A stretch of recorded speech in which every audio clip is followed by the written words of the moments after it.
Alrighty, well, it looks like we are live.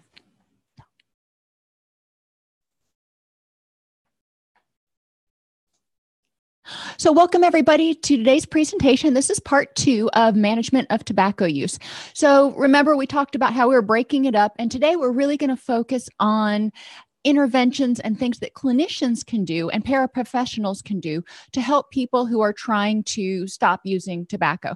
Now, some of this will apply to people who are trying to stop using or help themselves as well, but we're going to talk about barriers to engagement, screening, preparing for change, practical interventions that we want to make sure that people are aware of, relapse prevention strategies to make sure that they are able to effectively change, essential education that we may need to pass on to people, motivational interviewing techniques to help people who are not motivated or when their motivation starts to wane, and tips that for supporters that we can give the loved ones and the family members and, whatever of the person who's trying to quit.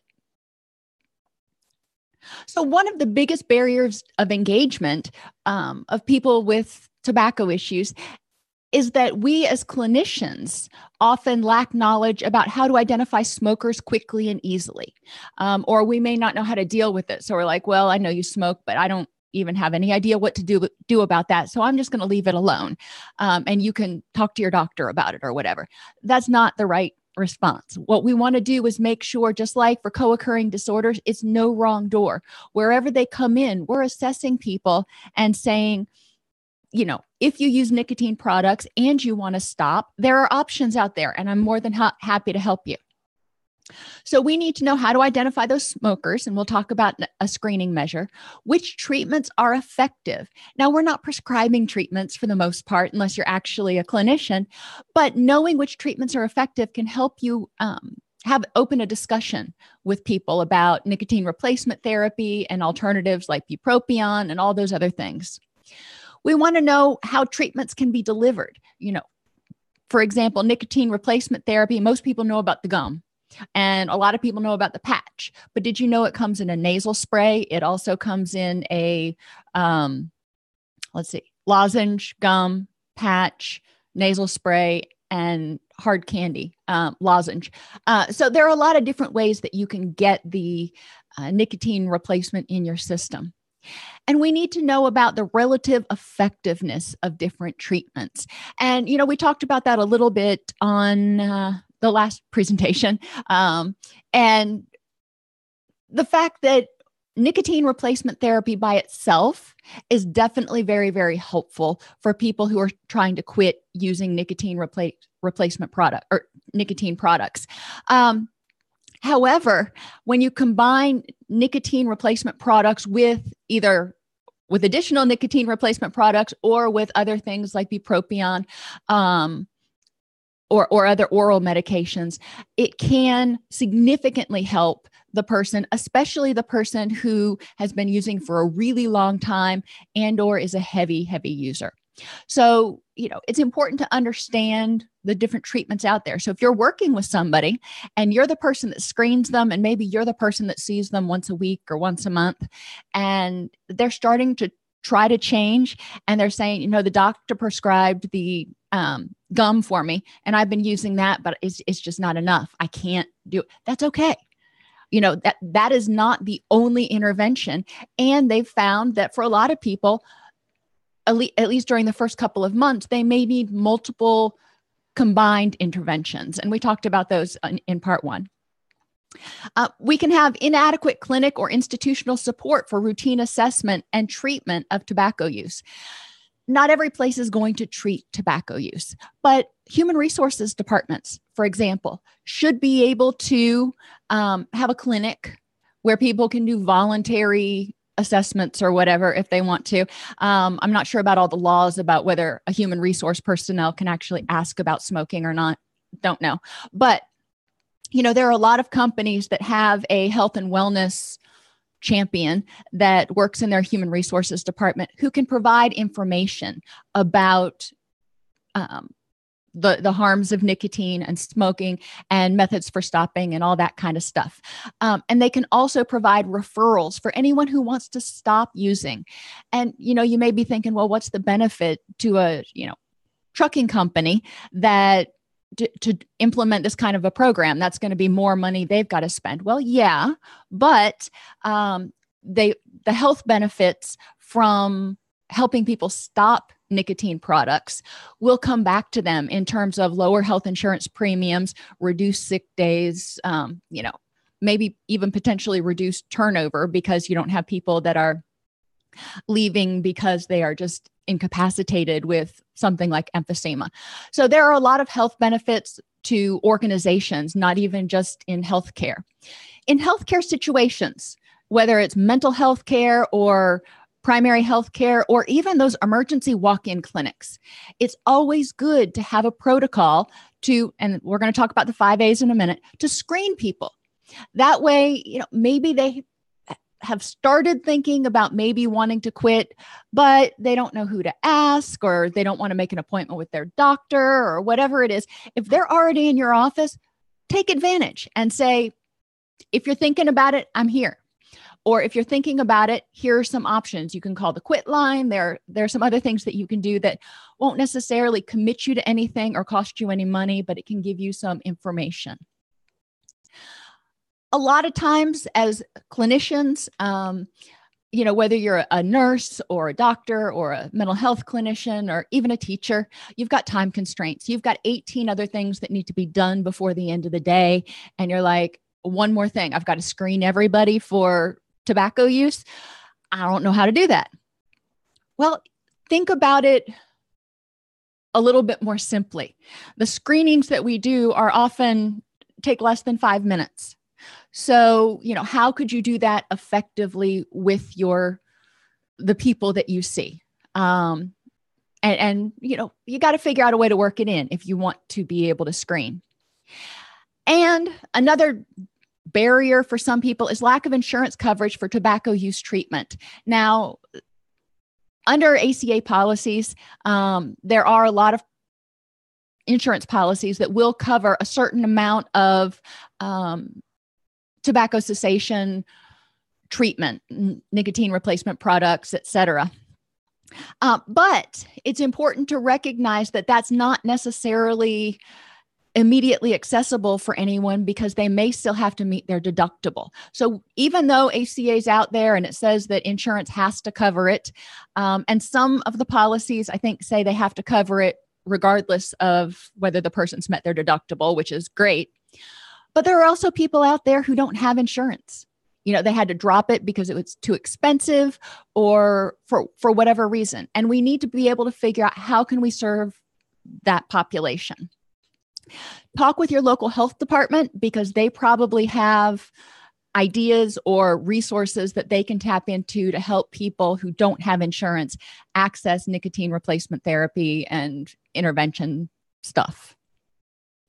So the screening, I told you it's fast. The 5 A's. Ask about tobacco or nicotine use. And anymore, we really need to ask about nicotine because you've got vaping, you've got dip, you've got smoking tobacco, pipe tobacco. There's a lot of different things. So you don't want to just say cigarettes.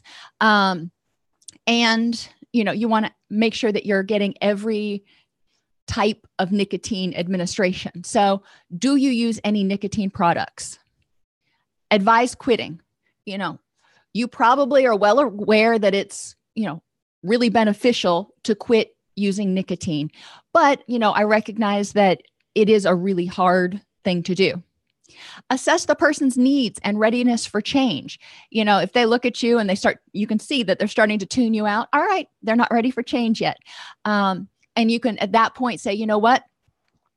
If at any point you decide that you want to quit using nicotine products, I'm a great resource. So just come to me and we will see about what we need to do to get you set up with whatever tools you need. If they're ready for change and even if they're just saying, well, I thought about it, but great. So let's assist in the quit attempt and start using some motivational interventions to help them identify all the reasons they want to change, deal with all their apprehensions, and start identifying resources that are out there. You're not going to do this in one session. I advise you, and it can be done. There are a lot of workbooks online that people can use. So you don't have to walk people through this the whole way. You can go online, or if you're taking this as part of a class at all CEUs, you can go into your classroom and find a ton of different workbooks that will help people get ready to change. And the fifth A is arrange for any referrals, make sure that they know what needs to happen. So for a lot of people, it's going to go really fast because you're going to ask about tobacco use, make your statement about how it's, is helpful to quit. And then if they are in pre-contemplation and not identifying it as something they're ready to change, letting them know that the door's open. You're there should they decide they want to change. If you keep hounding them with it and go even further and start lecturing or whatever, you're going to be tuned out. There's just no point in doing that. And we're going to talk about some motivational interventions later, but it's important to make sure that the person knows that when they're ready, if they come to you, that they're not going to be henpecked into something that they're not ready to do. So helping clients get ready, the clients that are ready, set a quit date within 2 weeks. And when I say clients, again, if you're a human resources manager or wellness coordinator, or a nurse or whomever, whomever you work with, those are your clients. So encourage them to set a quit date within 2 weeks. Doesn't have to be tomorrow, but we want to know that it's going to happen. If you set it much further out than that, then it can kind of come and go and, whatever. 2 weeks is a good amount of planning time. Encourage them to tell family, friends, and coworkers about quitting and request understanding and support, because quitting nicotine is one of the hardest things to do. So there may be some moments of irritability or a lot of moments of irritability initially. So it's important to get support from other people and let them know that, this is going to be tough, but it's something that I really want to do. Encourage them to anticipate challenges to the upcoming quit attempt, particularly during the first few weeks. And I say 12 weeks, 12 weeks for most people. The next first step is to remove tobacco products and smells from your environment. So have them avoid smoking in places where they spend a lot of time, like at work, at home, in their car. Make the home smoke-free, tobacco-free, nicotine-free. Get rid of the smell. Rent a carpet cleaner, clean your carpet, clean your upholstery if you have any, wash your drapes, wipe down the walls. There's a lot that you can do. And in order to help get rid of the nicotine smell, change your air filters. That's super important. Change the air filters in your house and in order to start getting the nicotine smell out there, which can be triggering. And if you use, or if the person uses vaping products that are scented, like strawberry or whatever, it's important to also pay attention to those sensory triggers. So the first practical tool for smoking cessation is, guess what? Cessation or abstinence. So this is really where we want to go. Not everybody is willing to go here right away, and that's okay. Everybody's recovery plan is a little bit different. Some people will want to gradually taper how much they're using. They may want to switch to lower nicotine products and then taper how much they're using. They may want to quit cold turkey and use nicotine replacement products. You need to talk to them about what they envision as being most helpful for them. Talk about any past quit experiences and have them identify what's helped and hurt in previous quit attempts and build on past successes. And a lot of this is covered in the workbooks, in the various workbooks out there that can help people quit. Make sure that they know that they can call the 1-800-QUIT-NOW in order to get Quitline support, in order to get support when they're having cravings, when their nicotine replacement therapy, their NRT, is not quite doing what they need to do and they don't know what the next step is. They can always call this line. They don't have to pay for it. Help them or make sure that they are identifying all of their relapse triggers and traps. And you do this with baseline and chaining. So, or you can. This is how I have a lot of my clients do it. Going through the week, identifying any time they felt triggered to use, or they wanted to use, or had a craving. They need to note that time and identify, what was triggering that urge to use. Did they smell it? Did they see somebody smoking? Was it just that time of day? Identifying those triggers. So we get an idea about how frequently they're triggered and what triggers them. Because what we want to do is start addressing those triggers, but also reducing the frequency that they're triggered.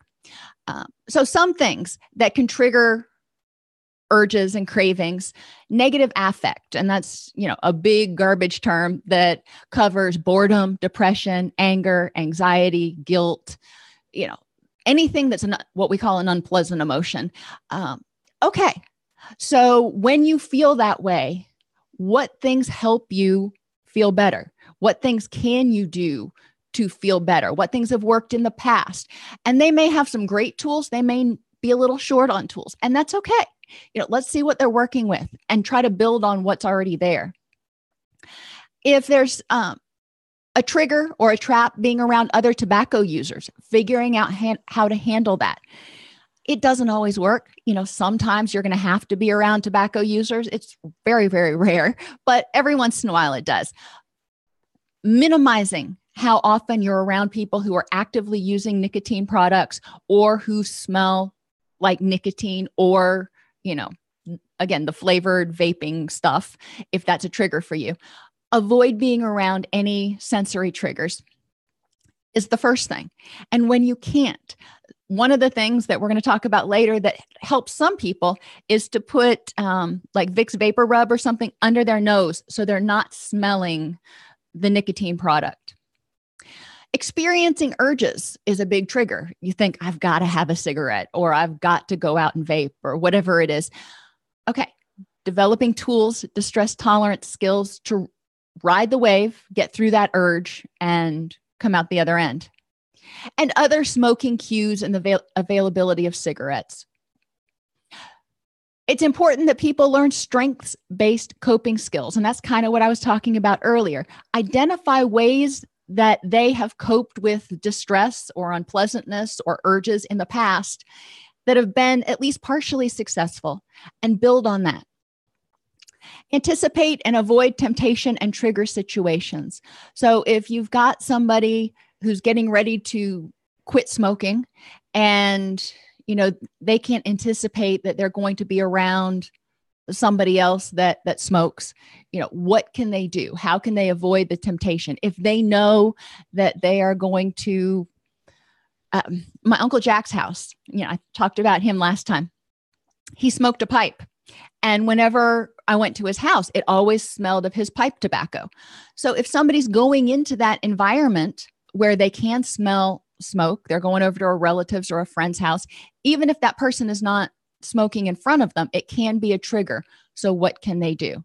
Again, putting the liniment under their nose, certain aromatherapy concoctions can help, not only with stress management, but also just to kind of give you something else to smell. Finding other things to do, making sure you keep your hands busy, keeping other things in your mouth, like straws, toothpicks, ideally not your hands, don't bite your fingernails. Accomplish lifestyle changes that reduce stress, improve quality of life, and reduce exposure to smoking cues. So use the miracle question, or however you want to phrase it with the client, and say, when you become a non-smoker, and what is going to be different? What's life going to look like? Or ideally, you're quitting for a reason, in order to improve your quality of life. So tell me, in your rich and meaningful life, in your ideal life, when you are a non-smoker, what's going to be different, and why is it important to you to quit using? Maybe they want to be able to breathe better, or, stop coughing every morning, or whatever it is that they do. Learn cognitive and behavioral activities to cope with urges and improve mood. Now, I talked a little bit about it last time, but we're going to go through them a little bit more now. Dialectical behavior therapy has two acronyms, accepts and improve. And those things can be used as prompts for people when they start feeling the urge to use or they start feeling an unpleasant emotion. They can distract. This doesn't cope with things. It just helps them get through it while that emotion or that urge feels overwhelming until they can think more clearly about, okay, what's the best way to handle this situation? So accepts stands for activities. That means get up and do something. Don't just sit there and think about it. Contributions kind of relates to activities. Volunteer, contribute something. So go help somebody else, offer to, take out the trash, whatever it is. Comparisons, compare yourself to, maybe people who are smoking and, what's better now that you're not smoking. Emotions, do the opposite. So if you're stressed out, the opposite of any of these dysphoric emotions is generally going to be happy. So do something that makes you happy. Listen to a comedian that you find particularly funny. Whatever it is that can get you into a different emotional window. Push away. Just imagine yourself pushing away the thought that you have to use the nicotine product right now. Change your thoughts, focus your thoughts on recovery or focus your thoughts on something completely different instead of focusing your thoughts on that urge. And sensations, that's the final one. Sometimes a really strong sensation will divert your attention. If you've ever had an injury and you've had to ice it, when you've got ice on yourself, you are not thinking about much of anything else. You're thinking about when you can get that daggum ice pack off, or at least that's me. So ice is one of those sensations you can use. You want to use a strong sensation that will focus your attention. Holding ice, snapping a rubber band is one. I don't like doing that one or suggesting that one because it can injure yourself. Loud music, cold shower, even a hot shower, just not so hot you scald yourself. Thinking about different sensations that will direct your attention, even going out and running really, really hard, like interval training. Now, if you're stopping smoking, that might not be the best suggestion. Works really well for people who are depressed. But finding something that is going to divert your attention from your urge. The other acronym, improve. Imagery, using guided imagery. Imagine yourself getting through this without using. Or, and I kind of combine this with vacation that we're going to get to in a minute, go on a mini mental vacation to your happy place. And I know you may be rolling your eyes now, but encourage clients to really use all of their senses to cognitively transport themselves to their ideal happy place. What does it smell like? What do they hear? What do they see? And it's not just one thing. If you walk into a room, you don't see just one thing. You see a lot of things. When you walk outside, you don't hear just one thing. You hear a lot of things. When I walk outside my office, I hear the birds, I hear the traffic, I hear the door shut behind me, I hear the wind, so encourage clients to really dig deep and write it down in a narrative. If they have difficulty with remembering this narrative, they can, when they're having a moment, they can read this narrative that takes them to their happy place, or they can even record it. Your mobile device has a voice recorder. So have them record it on their mobile device so they can listen to it. And again, they can kind of transport themselves to that place. Meaning, find meaning in whatever's going on. What is the meaning? Why are you trying to quit? What is the meaning in that in order to encourage yourself? Prayer, including the serenity prayer. Relaxation. A lot of times people use nicotine products because they're stressed out. So if you can find a way to calm your stress reactions, it can help you. For a lot of people, that can be deep breathing because that slows your heart rate down and causes your body to start sending out the relaxation neurochemicals. Go on a walk. That's another thing that you can do, because sometimes if you've got a lot of energy, you just need to get it out. You need to move around for a minute. Some people will meditate. Some people will do yoga. Some people will journal. Encourage clients to really brainstorm what helps them relax when they are feeling all tied up. Encourage them to focus on one thing at a time. You can start getting bombarded with things I really want to use, and then focusing on why they shouldn't use and this, that, and the other. Just encourage them to kind of clear their head and identify one thing in their environment that they can focus on. Yeah, we're not focusing anything about smoking right now. We're focusing on one thing in the environment. For example, right here, I have a plastic yellow cup, and I may focus on that for a minute and read everything that's printed on there, and think about why they chose to design it the way they did, or whatever it is. But I'm going to focus on this one thing in the moment that has nothing to do with my urge to use or do whatever. We already talked about the mental vacation. And mental vacation can also mean just kind of checking out for a few minutes and maybe going to YouTube and watching stupid cat videos or whatever it is you do to check out. And encouragement. Get encouragement. Provide yourself encouragement. Be your best cheerleader, but also reach out to other people who can provide encouragement for you and help you get through a difficult moment. Create peaceful times in your everyday schedule, whatever that means for you. If a peaceful time is putting on your headphones and turning on Hailstorm, more power to you. That's what I do. But if your peaceful time is sitting quietly and meditating, that's fine too. Whatever it is that helps you kind of get regrounded. Try different relaxation techniques. Rehearse and visualize your relaxation plan. So if you're at work and you're in a meeting and you start to get really stressed out and have those cravings, make sure that clients know how to handle this. What can you do when you start, you're somewhere where you can't just check out or whatever? What can they do? One of the things that I used to do when I was in graduate school, and I'd be stuck in a class, and I don't sit still for long very well at all.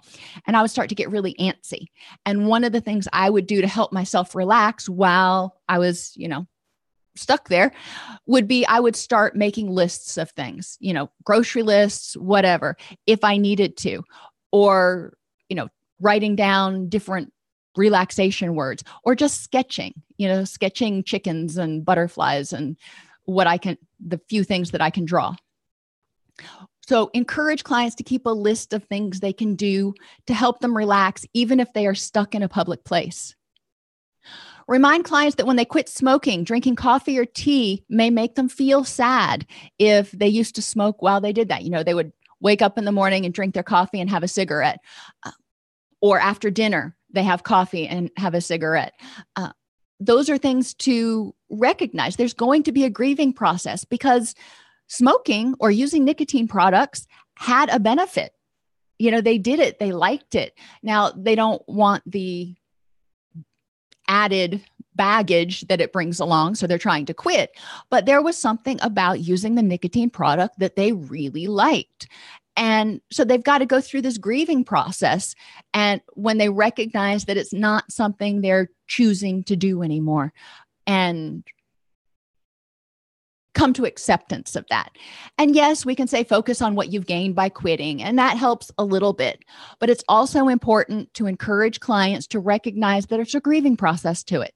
You're kind of losing a best friend. So working through that and figuring out how the next chapter starts without this, friend in it. Switch to decaffeinated coffee or tea for a while, particularly if smoking cessation or nicotine cessation is making you irritable or nervous, because caffeine's just going to rev you up even more. I am 100% decaf.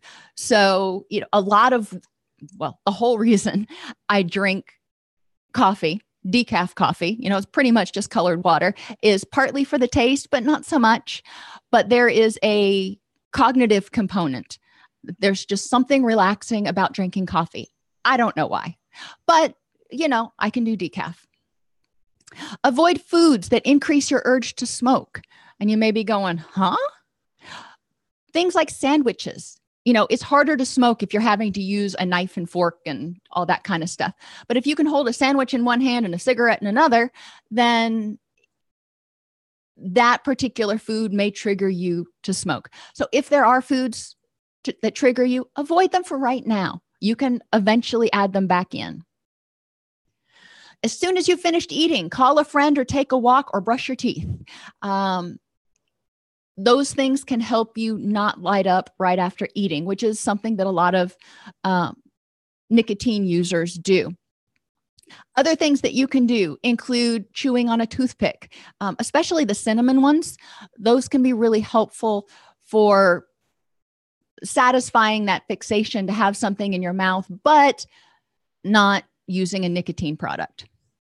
Wash the dishes by hand after eating because you can't smoke with wet hands. Now, this doesn't work quite as well for people who dip, but it is harder to dip and wash hands or with wet hands because you're having to hold the jar and stuff. But this is especially true for people who smoke or who vape because you don't want to be holding the e-cigarette or anything when your hands are wet. Emergency options for distress. Sometimes you're just going to be like, and because of whatever's going on that day. So make sure clients have a list of emergency options that work for them. Not all of these are going to sound appealing to them. All of these sound appealing to me, which is why I included them on the list. But basically, we want people, when they're feeling distressed, to be able to get through 15 minutes. If they can get through 15 minutes, then they can go, all right, I can do another 15 minutes instead of going, I've got to go, I'm still abstinent and I can never smoke again. Well, that's a big hurdle. Let's just try to make it through 15 minutes because 15-minute increments add up. So have people start the step clock, if you will. What can they do to help them get through that first 15 minutes or the next 15 minutes? They can hold ice or put their hand in ice water, bite into a hot pepper or chew a piece of ginger root. Yeah, that really gets your taste buds kind of going funky, which will ruin the taste of any sort of nicotine product that you take in orally. Rub liniment or Vicks Vapor Rub under your nose so you're having something else to smell. Peppermint also tends to excite certain neurotransmitters, so you may feel more relaxed. Take a cold bath or shower. Scream. Depending on where you're at, this may or may not be helpful. If you're at work, you may have to, excuse yourself, go down to your car, roll up the windows and, just have a pillow or something in the car and scream into it really loud and then go back inside. Not that I've thought that through or anything, but you don't want people to be calling 911, but sometimes you just got to get it out and be like, oh, and then you can move on.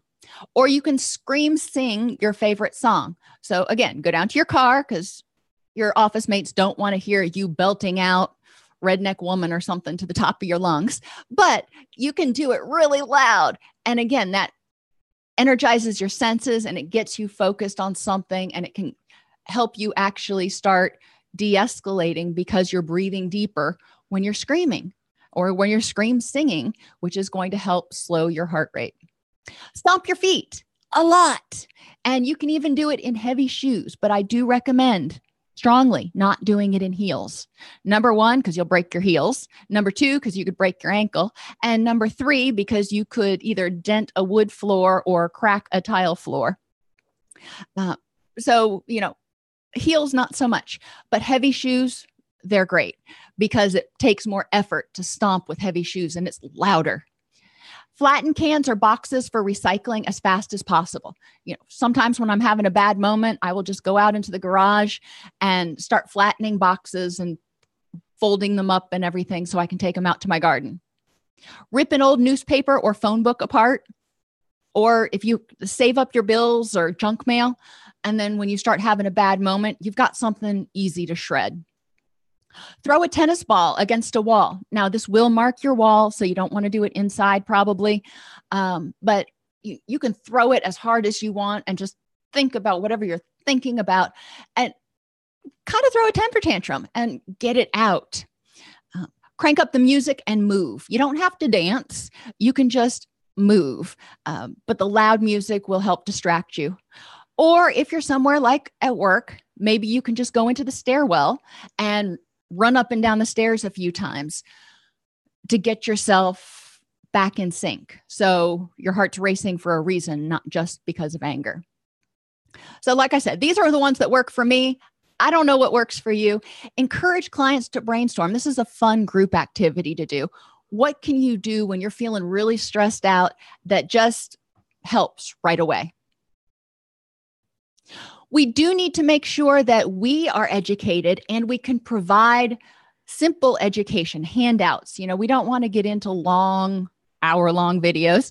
We want to provide tidbits of information about the addictive nature of nicotine products, the effects of e-cigarettes, relapse prevention strategies, and the fact that any smoking, even a single puff, or deeply inhaling secondhand smoke, increases the likelihood of a relapse. We want to make sure that people, clients, as well as their support of others, understand withdrawal symptoms and the fact that the symptoms peak usually within a week or two after quitting, but will persist likely on and off for months. It gets better, but it takes a while because, again, your brain is resetting itself, if you will. There are also websites that people can go to that will help them identify how to handle withdrawal symptoms and triggers, but providing, again, another handout that they can use, that they can have handy is really helpful. Provide education about harm reduction approaches.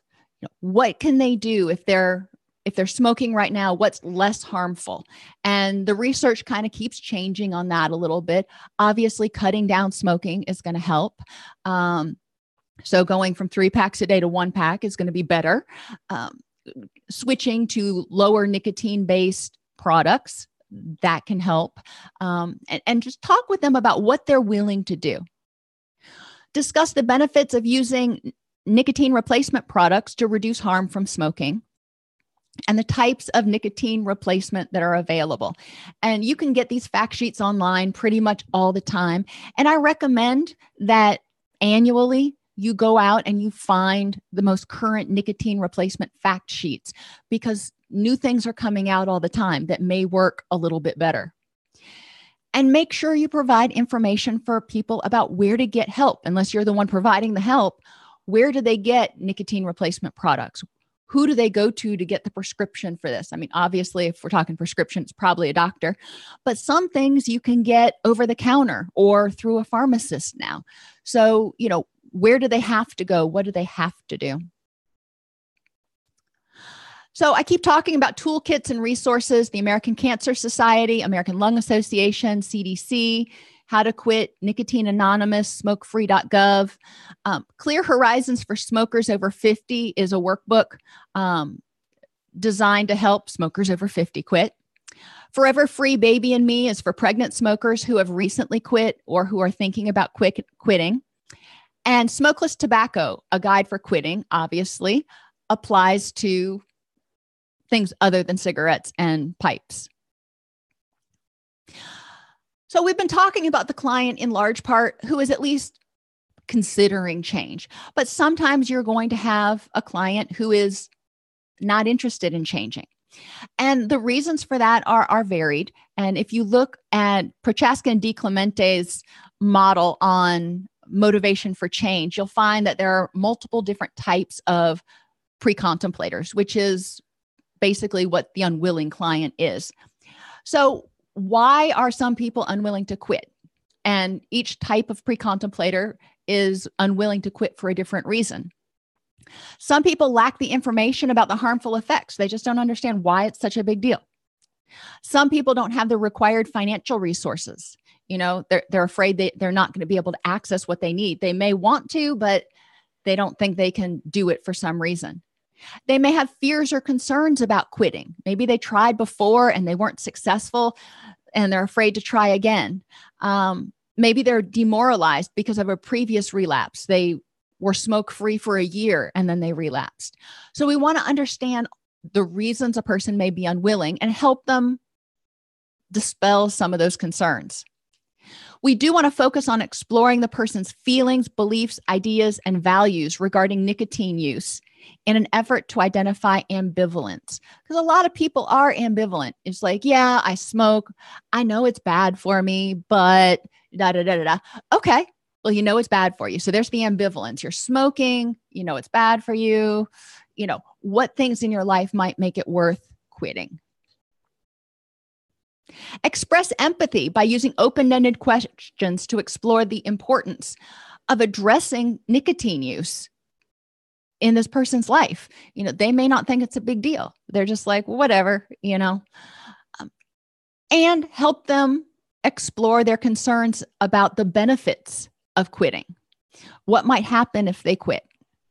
Use reflective listening to seek a shared understanding, you know, so you're both on the same page. You know, they may not share your point of view, but you want to really understand their point of view. Reflect their words or meaning. So if they say, you know, right now I'm a smoker, I know it's not the best for me, but it really helps me maintain my weight. Okay. So you would reflect something like, so you think smoking helps you with maintaining your weight? And they may say yes, or, well, obviously they would.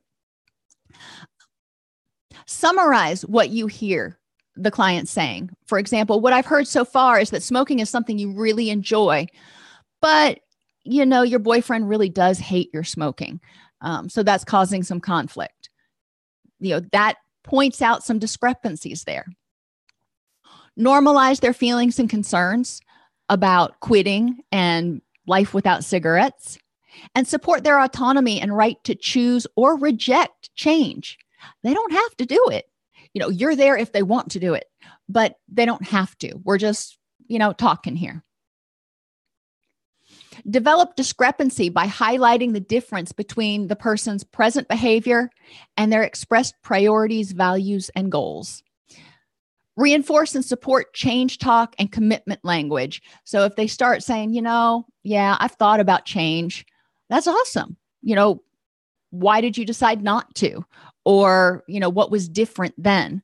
Start talking about those change things and build and deepen their commitment to change by helping them once they start going, yeah, you know, maybe I'm ready to start again. Okay. You know, let's talk about options that might exist and what your concerns are so we can make it as painless as possible. You know, it's not going to be easy, but, you know, I want to help you have the greatest chance of success. You can also roll with resistance by backing off. You know, if they're saying, nope, I'm not ready to use, not going to use, can't make me stop. Okay, that's fine. So use reflection. For example, saying something like, it sounds like you're feeling pressured about your smoking, or it sounds like you feel I'm lecturing you. So, you know, no problem. Express empathy that, you know, maybe they're worried about how they would manage withdrawal symptoms. If they say, you know what, I've tried before and the withdrawal was just too bad. The cravings were too awful. I just can't do it. So empathy would help them understand that you are hearing how difficult it really was. And before you start lecturing or providing suggestions, ask permission to provide information. If somebody is not ready for change, if you start handing them stuff and going, well, take this anyway, then that basically says, I don't care what you think. You need to think the way I do. That's not going to help you. So you want to ask permission, you know, would you mind, or would it be okay if I gave you this handout? Or another way you can do it is have handouts available in the lobby or in your office, and tell people that they are more than welcome to help themselves to any of the handouts that are there. You know, they don't have to ask permission. That empowers them to go over and look and see if there's anything they're interested in. Support self-efficacy by helping the person identify and build on past successes. Offer options to achieve small progress, small steps, such as calling the Quitline, reading about the benefits and strategies of change, maybe starting to change their smoking patterns, cutting back a little bit. That's great. I'm not looking for everybody to go, oh yeah, okay, I'm ready to quit. I'm going to stop cold turkey tomorrow. That doesn't work for everybody. Not everybody's willing to even consider that. Okay, what are you willing to do? And ask the person to share ideas about strategies for quitting. What do you think might help you? And let's see how we can make that happen. Increase motivation with the 5 R's. Help them identify the relevance to quitting. Why is it important in helping you achieve the kind of life that you want? Brainstorm rewards, such as improved health, feeling better physically. Food is going to taste better. Their sense of smell is going to improve. You know how when you have a cold, if you haven't ever smoked, you may not make the connection, but like when you have a cold, you can't taste much or things taste funky because your sense of smell's off, and smell and taste are really connected. So a lot of people who use nicotine products don't have a good sense of smell, which means their sense of taste is also off. People who use chewing tobacco often have problems with their sense of taste as well. They're going to save money. They may feel better about themselves. Their home, car, clothing, breath will smell better. They're setting a good example for their kids. They may perform better in physical activities. They may have improved appearance, including their skin and teeth and aging and all that kind of stuff. So those are just some of the real obvious rewards to quitting. Encourage people to think about, other things. Obviously, they're reducing their cancer risk, reducing their risk of emphysema, and, some of those other things as well. Encourage them to look at roadblocks that might keep them from quitting, such as their fear of withdrawal symptoms or failure, their fear of weight gain, lack of support, depression that accompanies quitting, the fact that they enjoy tobacco and they really don't want to give it up, being around other tobacco users, and limited knowledge of effective options. So a lot of these you can address with an effective relapse prevention plan. Withdrawal symptoms can be mitigated with nicotine replacement therapy and some of the other drugs that are out there to help stop smoking. Fear of failure. We want to look at what's causing that fear of failure and focus on successes. You can help the client develop a plan to prevent weight gain. A lot of times when people quit smoking or using nicotine products, a couple of reasons they gain weight. Number one, they used to smoke to help them relax and to help them feel less unpleasant. Well, when we eat, especially when we eat high sugar or high fat foods, our brain releases dopamine and other relaxation chemicals. And when we eat, it triggers the rest and digest system to kick in, which again, floods our system with more of those relaxation chemicals. So eating can serve a similar purpose. Now, it doesn't get rid of the stress, and there are other ways to deal with the stress. But that's one of the reasons that people turn to food so much when they stop smoking or using nicotine products. Another reason that they may do it is just the habit of hand to mouth. They want something in their mouth. So wanting something in your mouth is, like I said, there are alternatives such as toothpicks, gum, sugar-free candy. There are options that you've got out there. A pencil, if you're really strapped for options. Encourage them to get support before they even launch on this, so they're not doing it all on their own. Have them figure out ways to address their depression, include happy things in their routine, but also address any triggers for depression. If they're smoking, to self-medicate depression, or if they've got some pre-existing depression, they may need to address that too. Relapse risks are another thing that people have to look at, acute and long-term, what things might trigger a relapse. We already talked about those. And repetition. Motivation is going to wax and wane, just kind of like the tides come in. Some days it's going to be like, I got this. And other days it's going to be much more difficult. So encouraging people to regularly check in with themselves, remind themselves of the reasons they're changing, stick to their plan. Encourage them to include motivational interventions in their recovery routine every single day. For supporters, people can be really supportive, and it's important to have support.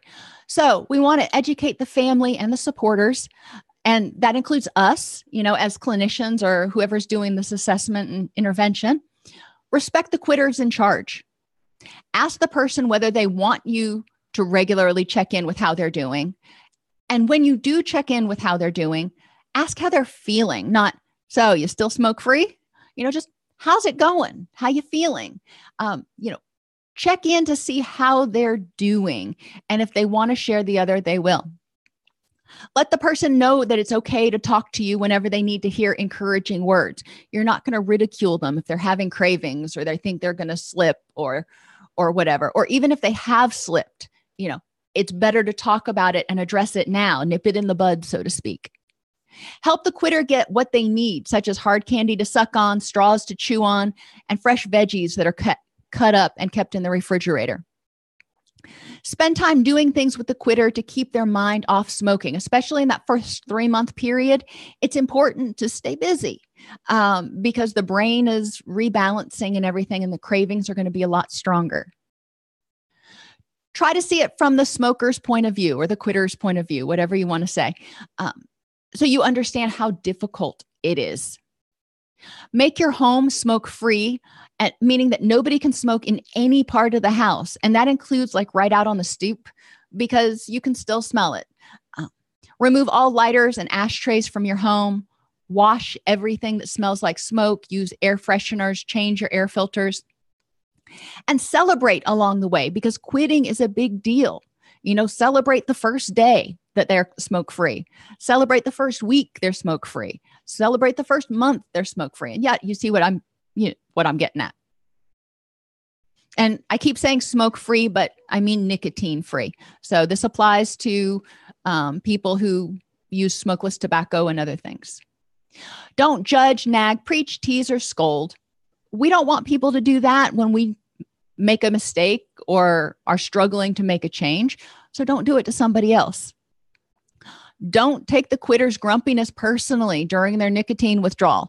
And remember, I said the first 2 weeks are generally the worst, and then it starts subsiding, but it could last, some of these symptoms could and often do last for months. They get less, they're not as intense, but they can last for months. So it's important to, step back and go, all right, is this a reaction to them not having access to nicotine? And a lot of times, if you're 6 months into it and all of a sudden the person gets really irritable with you for some reason, you may want to step back and go, was there some sort of relapse trigger that intensified this person's cravings? They may not often or always recognize the relapse trigger. So, that's where supportive people can be helpful. If the quitter wants, we can sometimes see blind spots. We can sometimes see triggers that they missed, but don't offer advice or point out these things unless you already have a pre-agreed arrangement that that's okay.